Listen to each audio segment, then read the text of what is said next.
We light our chalice as a symbol of gratitude as we celebrate the abundance of our lives together. In this sanctuary, we harvest bushels of strength for one another and offer our crop with the hands of compassion and generosity. In the authentic and gentle manner of our connections, we cultivate a simple sweetness to brighten our spirits. May we be grateful for the ways we nourish and uplift each other. For it is the sharing of this hallowed time together that sustains us. In the spirit of inclusivity and welcome, please take a few moments to greet those around you, especially those you may not recognize. Folks online, please greet each other in the chat.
Good morning.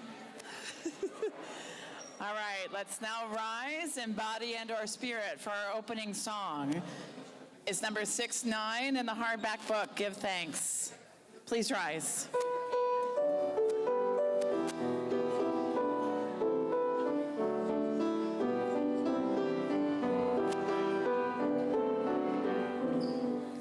Give thanks.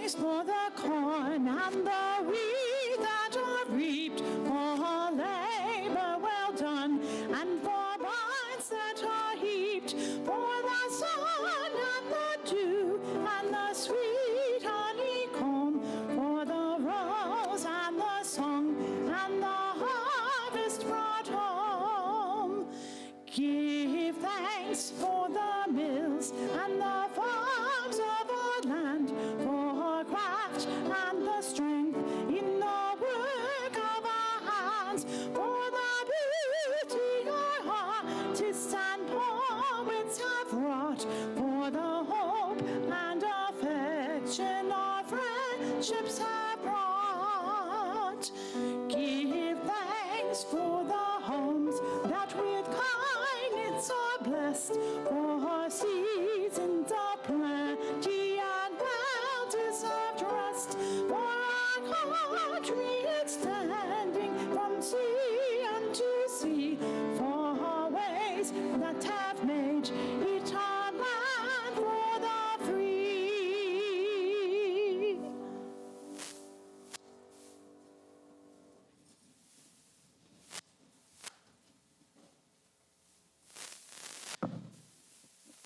And now for the Justice Minute, I would like to invite J. Gregory Clark from Faith in Action, Alabama, to come forward to give our Justice Minute. And I did want to take a moment to note how grateful we are with J. Gregory, because he connected us to last week's speakers who came after a last-minute cancellation. So again, we want to give a warm welcome to J. Gregory.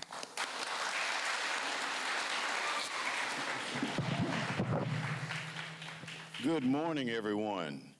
I am J. Gregory Clark. I'm with Faith in Action, Alabama. This is my son, Jediah, and he is captain of the wrestling team at Clay Chalkville High School.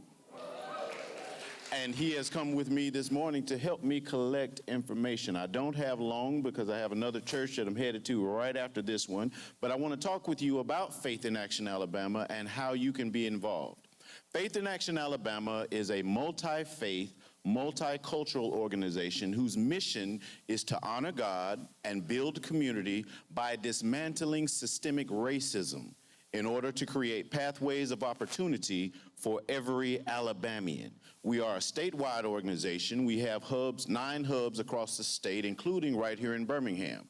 Here in Birmingham, most of our work is focused around anti-gun violence efforts and voting rights for formerly incarcerated individuals like myself. To that end, on December 13th, which is about 3 weeks away, it's a Saturday, we are having our Lament and Hope Action, where we are recognizing the loved ones that were lost this year to gun violence. We're also offering hope for 2026. At that program, you will find the District Attorney of Jefferson County, the Jefferson County Commissioner, the Sheriff of Jefferson County, and we'll be talking with them about programs that we are trying to sustain for reductions in gun violence. Is anybody interested in joining us on Saturday, December 13th? Jediah? If you will, please share your name and phone number with my son. We will contact you to have a longer discussion, a deeper discussion about that action on Saturday, December 13th. But there's another date that I want you to save on your calendar, and that is Thursday, January 15th. On Thursday, January 15th, we're calling on everyone across the state to meet us at the State House to advocate towards our legislators around our People's Agenda. Our People's Agenda is about creating thriving public school systems across zip code lines in our state. Also about government investment in low to moderate income communities. And finally, we are making efforts to create a just justice system in the state of Alabama.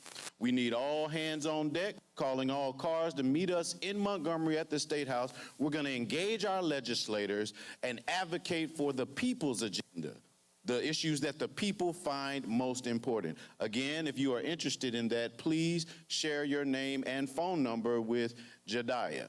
I have a moment or two for a question or two. Anyone have any questions? I'm a fully interactive guy. I like to talk. All right, if there are no further, okay.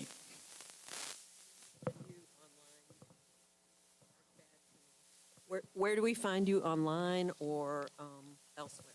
My phone number is 205 482 1189. Call me anytime. Again, my phone number is 205 482 1189. Call me anytime. I don't have a social media presence. I'm not on Facebook or Instagram or any of the things. I'm sorry, I'm an old school guy. But you can call me at any time at 205-482-1189. We also have monthly hub sessions, if you're interested, that happen on the second Thursday of every month. And that's where all of the congregations who are involved with Faith in Action in Birmingham get together in one place at one time. We share a meal, and we talk about the campaigns that we are moving in Faith in Action, Alabama. The next one is Thursday, December the 11th, and it's happening at the at South Park Baptist Church in West End. Yeah. Can we count on you to be there? Absolutely. Wonderful, wonderful. Any more questions before I turn it back over? Thank you so much for your time. We are happy to be involved with the Unitarian Universalist Church. You have been longtime supporters. We've done some work in the past with Helen Rivas and with Carrie Wright, and we are very grateful to have this association. Please give me a call at 205-482-1189.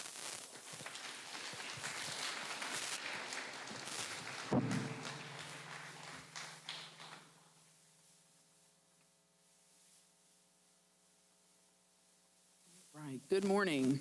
I am Julie Nicholson Morgan, president of the board. Oh, it's a closed piano. All right. Please read the bottom of your connection card before you turn it in. We have lots of volunteer opportunities this week. Our church is supported by those who call our church home and by those who support the efforts of our church to change our world for the better. If this is your first time with us, please pass the plate. We're just glad that you're here. We share our cash plate every Sunday with organizations whose work reflects UU values to care for marginalized persons, advocate for real and systemic change, defend our environment, and promote justice and equity for all. Today we are sharing our plate with the Unitarian Universalist Association, which is a collective of Unitarian Universalist congregations throughout the world. Normally our gift to the UUA is in our annual budget, so our Share the Plate this month is a reminder of our commitment to our wider faith tradition, the staff and resources we have at our disposal, and the ways our collective Unitarian Universalism responds to this desperate time in our world. We appreciate your donations, either by placing them in the plate, by mailing your donation to the church, or by using PayPal, Venmo, or Zelle. More information is found in the order service in the lower right corner. Thank you.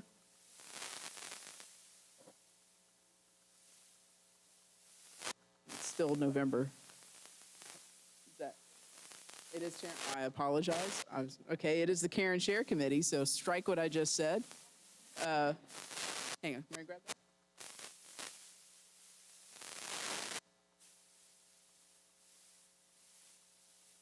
All right, so the Care and Share, the UUCB Care and Share team is, the Care and Share team visits our homebound, sick, and hospitalized, visits new babies, sends cards, and other pastoral care support with Reverend Julie. The funds today will be used to send flowers, provide meals, and new baby gifts, and support this vital ministry to the church. So that is what the Share the Plate is for today. Thank you for your generous support of our church and our Share the Plate recipient. May we give in love and in hope.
To our amazing choir, thank you so much.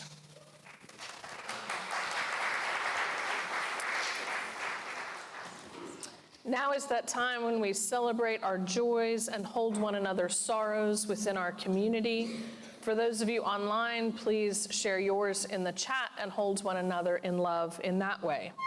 For those of you in person, I invite you to come forward and drop a stone in honor or in memory of what is on your heart today. And as tempting as it is not yet time for the bread. So just over here, please. Please come forward.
Today we lift up Helen Rivas, who lost her sister this past week, her sister Margaret.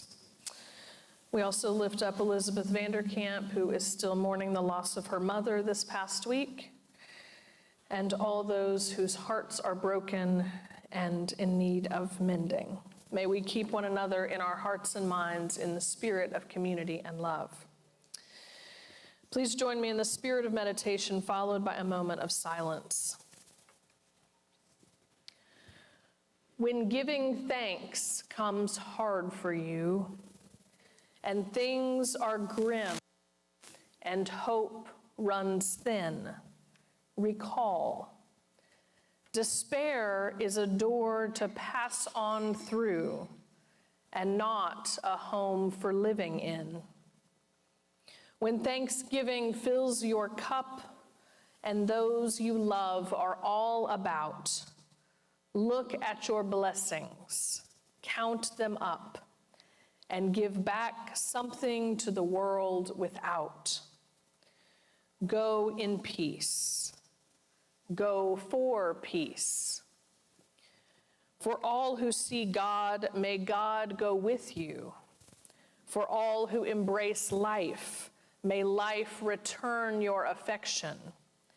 For all who seek a right path, may a way be found, and the courage to take it step by step. Let us take a moment of silence together.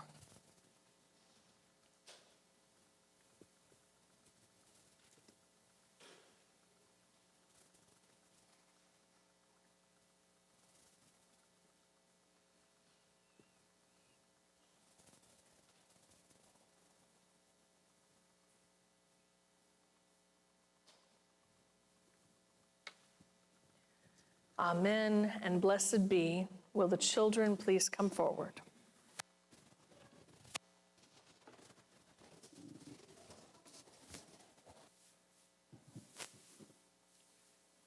Good morning, my friends. Oh, we have all sorts of friends today. Oh, I heard that. Good morning, everyone. A car out there? Oh, okay, got it. Thank you for keeping me posted. So, hello, everybody. My name is Courtney McKinney, and I'm the Director of Lifespan Faith Development here at this congregation. And I get the really awesome job of hanging out with all these cool kiddos and occasionally getting to visit with you grown-ups. So, best job ever, fair warning. So, I have a story to share with you guys today. Are you ready? Ready? Y'all look so excited. Choir, are you ready for a story? Yay! There you go. So, this is kind of a story about something simple. Got it? Something that we see all the time, something that fills our kitchen with warm smells. Food. You don't like warm smells? Oh, okay. Thanksgiving. Oh, Thanksgiving food smells really good. Love some pie. It does just so happen to be bread, Ollie. Imagine that. Crazy. So this is going to be about I love bread. So this is about a loaf of bread, but it's a particularly special loaf of bread. It's a mini grain bread. It's the bread that always remembers.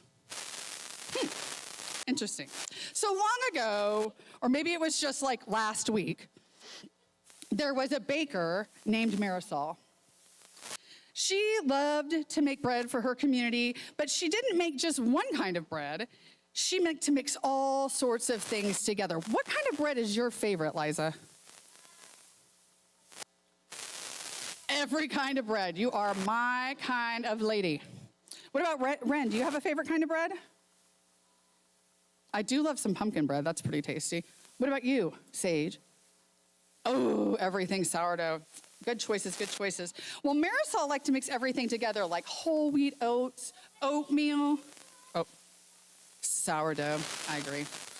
Whole wheat, oats, cornmeal, seeds, and sometimes just a little sprinkle of sweetness. And one morning, while Marisol was mixing her dough, a little voice said, Thank you for noticing me. Marisol looked around. No one was in her shop. It was only the ingredients in her. And then she heard it again. But this time it was from the bowl. It was the grain speaking. The wheat grain said, I grew in a field where the sun warmed me every day. And the oats whispered, I needed gentle rain and rich soil to grow. The cornmeal added, many hands cared for me, farmers, harvesters, millers. And then the tiny sesame seed said in the smallest voice of all, I may be little, but I make this bread richer. Is that appropriate? Marisol paused. She realized that nothing in her bowl had arrived on its own. Her bread was a gift from the earth, a gift from many hands, a gift from many efforts woven all together. That day, when she shaped the loaves, she did it slowly, whispering, thank you, sun. Thank you, rain. Thank you, soil and seed. Thank you, hands that helped. And something amazing happened. When the bread came out of the oven, it seemed to glow with warmth. The people who ate it said it comforted them, that they felt connected, that they felt grateful. Not because the bread was fancy, but because it reminded them that they were part of a bigger story and that none of us grow alone. So today, we're going to be sharing a bread communion downstairs. The grown-ups are going to be sharing one upstairs, too. So we'll share bread or crackers or little gluten-free pieces of things because some of us can't eat gluten. But whatever feeds us, we're reminded that we are all connected, we all need one another, and our gratitude makes ordinary things feel holy. So every piece of bread holds a story, just like every person does. And when we share bread together, we remember that our lives are braided together like the grains in the loaves. The end. Yay. So I know. Are you guys ready for some community time? Well, we're going to go downstairs and we'll discuss moldy bread.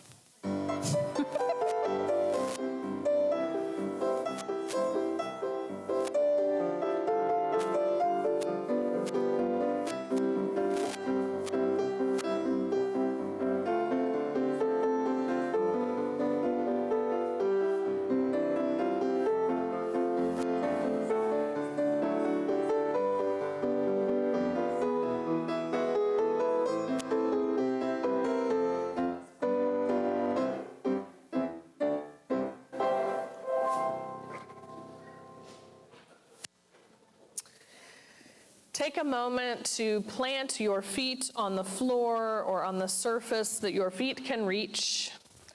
Close your eyes and take a deep breath.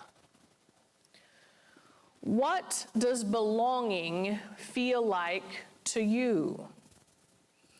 How is belonging embodied into your organs, your skin, your head, your heart? Perhaps you find belonging laughing and sharing around a dinner table. Maybe your belonging feels like comfort in your stomach or the feeling of your beloved's arms around you. Belonging for you might be a place where your shoulders lower or where you breathe more freely, or you are less nervous about what you say and do.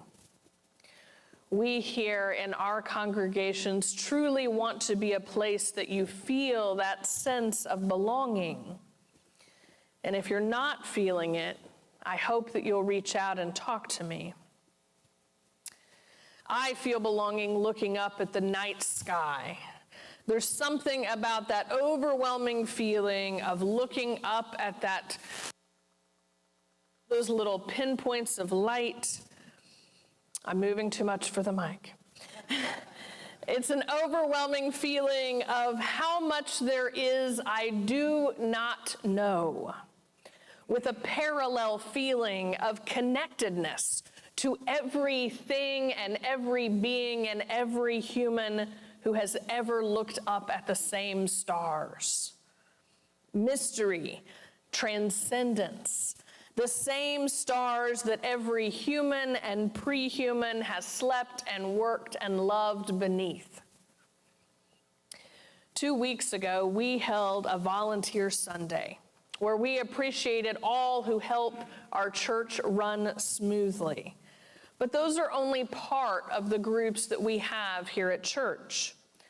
We have many other groups that foster that belonging that everyone who comes through these doors is looking for. Small groups and Wednesday night connection circles, music share, ministry to nursing homes, mugs for our retired gentlemen, and so many others. We have many opportunities to feel belonging in large and small ways as part of this congregation. This past month, I have attended 7 different major events or conferences. It was a lot. When I was telling the board this, I was like, wow, that's all been in the last month. One of those was the Faith in Action Conference, a place, as I've shared before, that I once felt excluded from and now feel a deep belonging after some repair work was involved. The longest conference I attended was with Interfaith Alliance National, as I'm the president of Interfaith Alliance of Central Alabama, and it coincided with this Festival of Faiths in Louisville, Kentucky. And the Festival of Faiths was amazing. I just want you to think of a conference for interfaith folks that is sponsored by Kentucky Bourbon. It was amazing. And next year is their 30th anniversary, and I'm going to be inviting some of y'all to go with me because it was amazing. But anyway, before I returned home from that conference, I attended a mini conference on Zoom hosted by the UUA, talking about our partnership between this congregation in Birmingham and our beloveds in Tuscaloosa.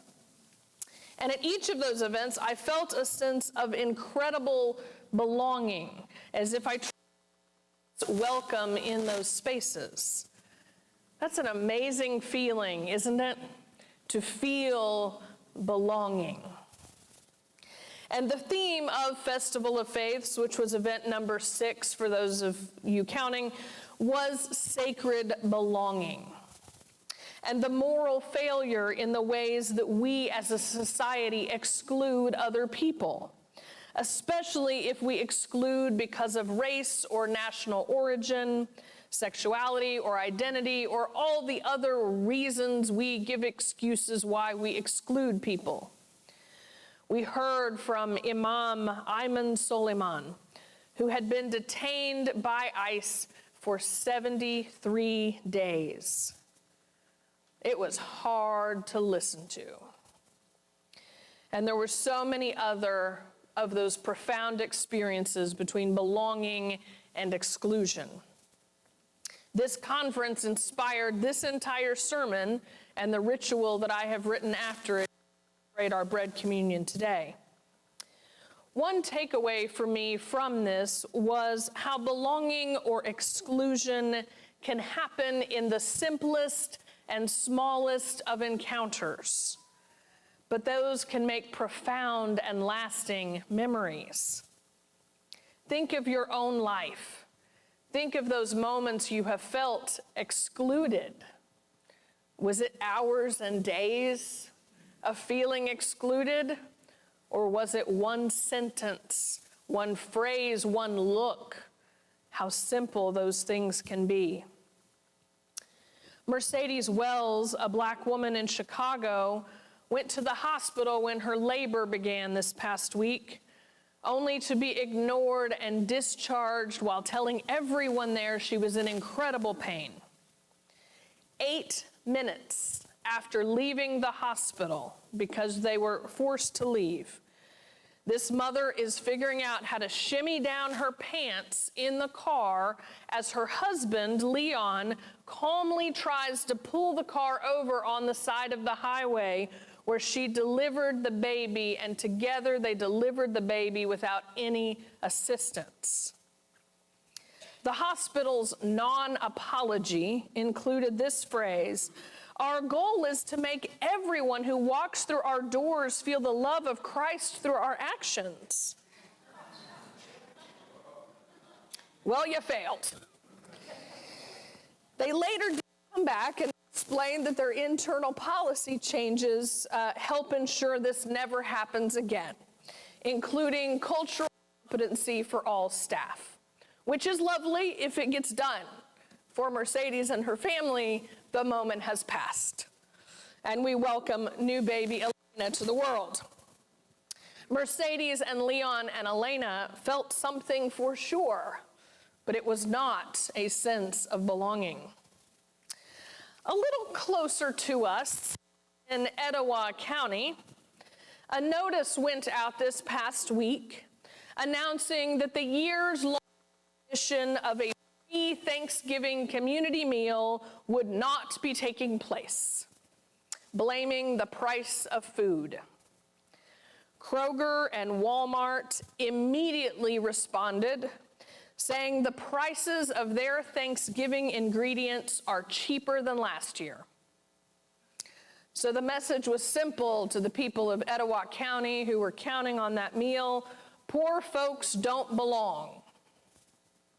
In a year when folks need a free meal more than anything, county leaders decided it was too much trouble to budget, too much trouble to bother to fundraise or to ask for community sponsorships to feed families on the holiday where we talk about feeding families. I'm so grateful for the team in this church who stepped up to organize our Thanksgiving food drive here at UUCB. We have had more requests than we can currently supply, although I'm told that's not going to stop us. Y'all are a little stubborn sometimes. So if there's any chance you want to make a run after church and help out that effort, that would be welcome.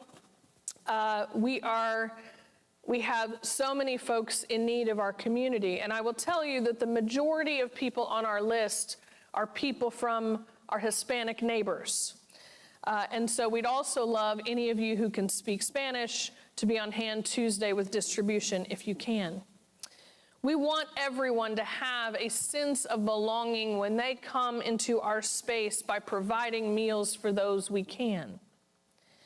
Mercedes and Leon's story and the folks of Etowah County are only two examples of people feeling excluded from essential services right now, as our country is rewarding hate and exclusion over love and belonging. We have watched as corporate altruism quickly caved to the homogeneity demanded by the Trump administration, as spaces once safe for certain groups have eroded and decayed, as the ground rumbles beneath our feet. Our Palestinian, Jewish, and Arab neighbors have once again had their sense of belonging shaken. One of the panelists at this conference I just attended was in 6th grade when 9/11 happened, and he was a Sikh person, is a Sikh person, and he said it only took a few seconds to realize that as they were watching the footage in the classroom of what happened on 9/11, for them to show pictures of people in turbans, to then turn around to himself wearing a turban, to have his entire world changed. Every marginalized group is currently asking whether they belong in a country whose founding was built on welcoming the outcast, while also trampling on the people already here and forcing others to be here although they did not want to be. How do we make sure people feel belonging in our spaces? Nurturing belonging is a task that each of us can commit to within our own spheres, making a difference with everyone we encounter. And our congregations are the easiest places to practice sacred belonging. We are already like-minded or like-hearted. We already practice widening the circle to including those marginalized by society. We practice cultural competency intentionally. And today I'm asking us to practice that sacred belonging with those gathered in our sanctuaries. In an ancient Jewish ritual found in the Mishnah Midot, explained in Rabbi Sharon Brous' latest work, The Amen Effect, Ancient Wisdom to Mend Our Broken Hearts and World. In ancient Israel, hundreds of thousands of people would make a pilgrimage to the Temple Mount in Jerusalem. And you had to make a conscious effort to attend that ritual because it was likely far away from your home. So you had to sacrifice time and work and hobbies and families to visit this center of the Jewish world. The crowd would enter the gates in droves, this huge crowd, and they would all turn to the right, and circling counterclockwise around the enormous room, they would exit from the same gate they entered. This movement is called circumambulation and is found in many religious traditions, from labyrinths in Christianity to Hindus and Buddhists circling around sacred sites and altars. Perhaps you've seen photos of how this is carried out in the Muslim tradition as they visit Mecca. It is so well orchestrated, right? And that is echoes of this ancient tradition that we are talking about this morning. Each ritual of circumambulation has its own unique aspects. And the significant piece to this ancient Jewish ritual was to note that most of the people, as they entered the gate, turned to the right. Now, as I keep talking about this, I'm going to be talking about right and left. And I need y'all to just put away your notions of how you normally think of those words for my ritual this morning. We got it? All right. So most of the people turned to the right. But individuals were also invited, if they were grieving or heartbroken or struggling in a long sense of mourning, to break ranks with the crowd moving to the right, and instead they entered to the left. And the crowd who was focused on moving to the right was charged to notice those who were moving through the left. And when the person who was going to the left passed them, to say, "How is your heart?" And the person might answer, "My parent died," or "My relationship ended," or "I'm hungry." And the response from the listener was to hear the pain and to respond with a blessing, such as, "I hold you in love," or "May our community surround you with comfort." And then the line would continue moving on. That simple exchange that lasted no more than a few seconds gave that sense of belonging in the community, not as you should be, but as you are. This ritual struck me deeply when hearing about it for the first time, knowing as I do the pain that some of you carry, witnessing the number of stones dropped in our vase every week. And I realized it's important for me to know those things, those heartaches that you have, because my calling is to be a support to you in times of difficulty. I also recognize in that moment how profound it would be to feel that sense of belonging, that sense of care from other people in this congregation. People like our Care and Share folks, but also random folks as well. The beauty of this ritual is in its courage and its commitment. Only a few minutes of movement around the sanctuary, with a limit of how long each interaction will be. It takes courage to not only show up for the ritual and walk to the right, to be willing to ask another person, how is your heart? Should they need it? To offer them a kind word. That doesn't sound so hard, does it? Does it sound hard? Okay, all right, just checking. It also takes immense courage to realize that this year you are the one who needs to move to the left, to share your pain with another who may ask, to receive a kind word and to keep moving forward. This ritual reveals how important it is to show up, both if you are holding it together despite everything going on and moving to the right, or if everything's a bit tough right now and you need to move to the left. So take a moment and consider. In a moment when I invite us to move into this ritual together, will you move to the right or will you move to the left? If you turn to the right, what short sentence or phrase will you say to those who pass by on the left that matches your own theology and belief system?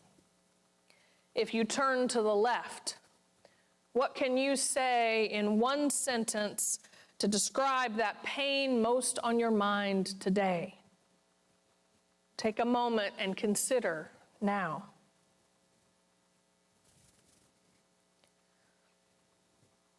What I'm challenging you to do today is no easy task. To give and receive, to share briefly, to do this embodied ritual together. My hope is that in receiving this invitation that you will take part courageously and to honor our collective pain and hear and receive our collective kindness, for we need it all so desperately right now. Words from the Reverend Dr. Richard Gilbert. Be gentle with one another. It is a cry from the lives of people battered by thoughtless words and brutal deeds. It comes from the lips of those who speak them and the lives of those who do them.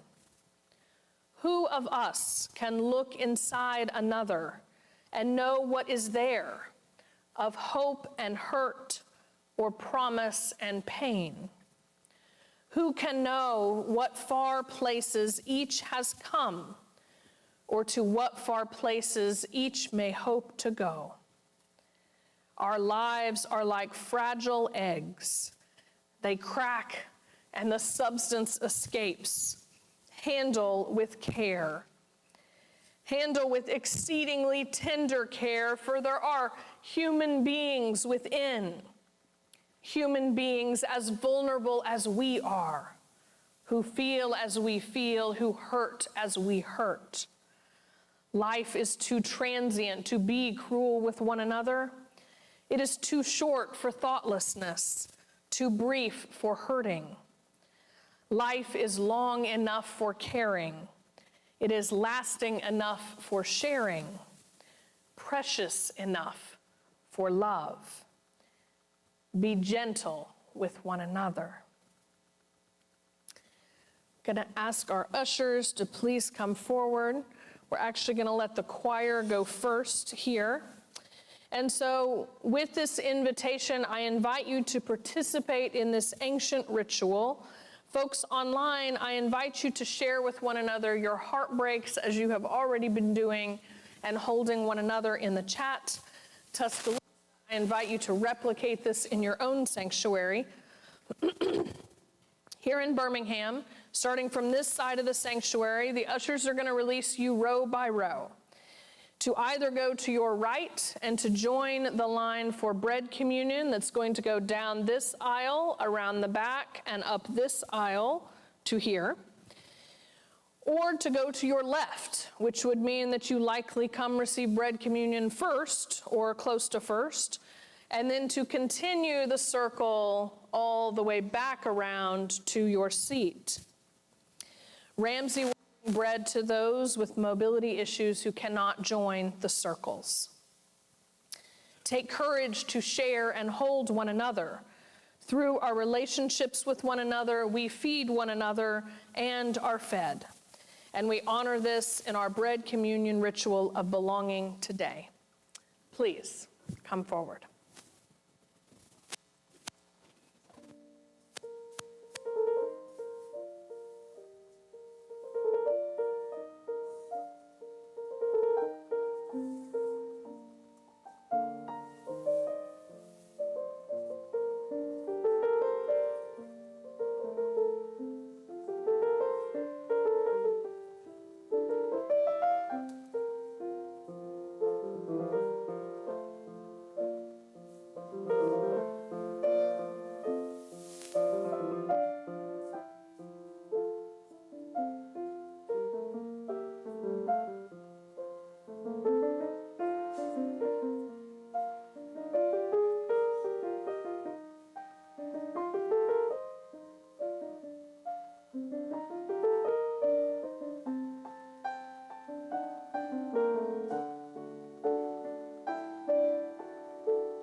Thank you for participating in that beautiful experiment with me. Obviously, I had maps out on my whiteboard last night, and Josh was trying to help me figure out how to help the flow of the room. But I do think a lot of you who needed the hugs got them. So now that we have nourished our relationships with one another and symbolically our bellies, let us sing our closing hymn together, number 1017? 1012. If you would like to join the church this morning, please come up during the closing hymn.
Please check your order of service and your connection card for upcoming events.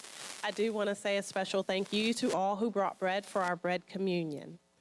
After church today, please join us in the Volker Room for a Truth and Reconciliation discussion led by the board about our recent solar panel project. If you still have questions or concerns about all that transpired, this will be a must attend. Children's choir meets at 9 a.m. to prepare for the holiday pageant each Sunday. Please bring your children to practice if they want to participate in the pageant. We have a new to UUCB Connection Circle starting December 3rd at 6 p.m. We hope all those new to UUCB will join Reverend Julie and Courtney in this discussion. Childcare is available. Please join us next Sunday for the World AIDS Service led by our LGBTQ Alliance. And please fill out your connection card and check any interest you may have. The staff read those connection cards every week. Please return your connection cards to the ushers at the end of service. We do have a few special announcements, so I'll ask if Misty and Miss Courtney will come up. Miss Courtney should be coming. Hey guys, I am here to give you an update that Reverend Julie mentioned about our Thanksgiving food drive and our food efforts in general. So for the Thanksgiving food drive, which we're distributing on Tuesday, we have over 50 families who signed up. I think Reverend Julie was hoping for being able to raise enough to feed 20 families, and we have over 50 in need. So while it's sad to know there's really such a need in the community that she was mentioning, it's really comforting to know as a congregation that we're helping people with a big Thanksgiving meal. So I did want to mention where we could still use some help around the Thanksgiving effort. We have some extra shifts on Tuesday for distributing and also for delivering meals. Some of our families have reached out to Reverend Julie saying that they need a meal, but they don't have transportation to get here. And so she would like, and we would like, to be able to tell them that we can help them and deliver some of the food. So the sign up is still open. We're operating 2 shifts on Tuesday to distribute. So from 12 to 3 and 4 to 7. And then, like I said, we could use a few people to help us during that effort, especially now that we've doubled what we expect to be giving out that day. So the sign up sheet is open. It's in the order of service. It was in the last email, and you can sign up for those shifts there, or if you can help us deliver. I'm sorry. Did someone say something? Okay. You guys can also still make a monetary donation if you would like to or are able to the effort, since we do have a gap. But we all promised Reverend Julie that we're going to fill the gap, and we're going to make sure that all of those 50 families that said they need something will get a big meal for Thanksgiving. So just in general, outside of Thanksgiving, we're continuing our efforts to restock the pantry here at the church. We'd like that to be an ongoing effort with non-food and also non-perishable food items. So we'll be starting that up after the holidays, but if you guys have any questions about what items we're looking for to stock our pantry here, there's actually a poster on the outside of the door with a list of everything that we're collecting for that. So I just sort of wanted to update you guys, let you know where the need is, but also to just say that as a congregation, we've come together and we are helping over 50 families, and everyone here should just feel really proud and grateful about that. So thank you all so much.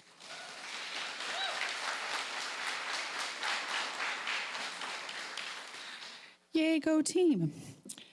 Hello again. So in your order of service today, you may have noticed that there was an insert about our whole lives. Yay. We're starting up our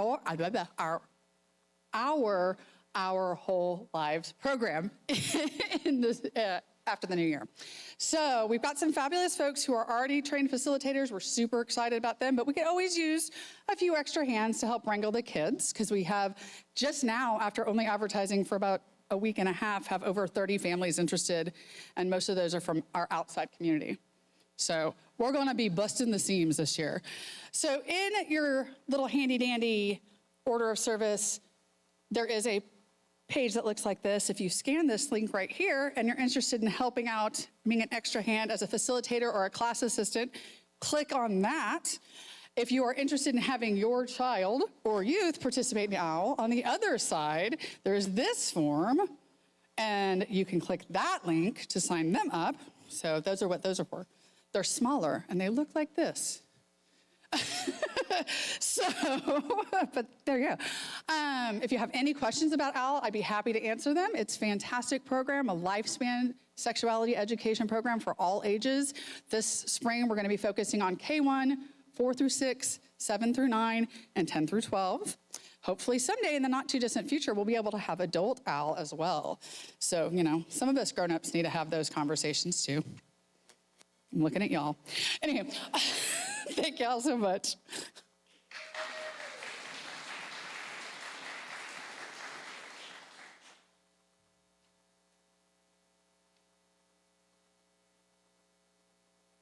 In honor of the legacy of our ancestors, let us carry the flame forward as we extinguish the chalice with these closing words. Let us honor the legacy of our ancestors who broke bread with diverse people to form a more hopeful future. Let us hold one another in grace and love.